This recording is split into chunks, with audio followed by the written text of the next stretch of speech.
Hi అండి అందరికీ. అందరూ ఏం చేస్తున్నారు? సండే స్పెషల్స్ అన్ని చేసేసుకున్నారా? అయిపోయినాయా పనులన్నీ? ఇంకా నాకైతే వంట అవుతుందండి సండే స్పెషల్గా. మరి ఈ రోజే కదా లాస్ట్, ఇంకా మరి నవరాత్రులు స్టార్ట్ అయిపోతాయి కదండి. ఇంకా 10-11 రోజుల దాకా మరి తినం. అది వారాల్లో పడ్డదంటే మరి ఆదివారం వచ్చేదాకా తినం కదండి. అందుకని ఈ రోజు అయితే కొంచెం స్పెషలే చేశాను. వచ్చేయండి మరి. ఇదండి చికెన్ కర్రీ.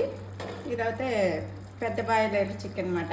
ఎగ్స్ అవి వేయించి తెచ్చారనమాట. ఆయనకి ఇష్టం కదా. ఈ కర్రీ అయితే చేశాను. ఇంకా చికెన్ పులావ్ కూడా చేశానండి. ఇదేమో బాయిలర్, చిన్న బాయిలర్తోనే పులావ్ అయితే చేశాను.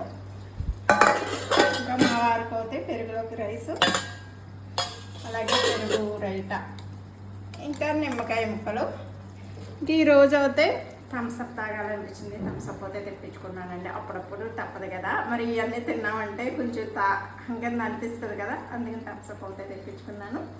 ఈరోజు స్పెషల్ సండే స్పెషల్స్ అయితే ఇవేనండి మావి. మరి మీ ఇంట్లో మీరు ఏం చేసుకున్నారు కూడా కామెంట్ చేసేయండి. ఓకేనండి.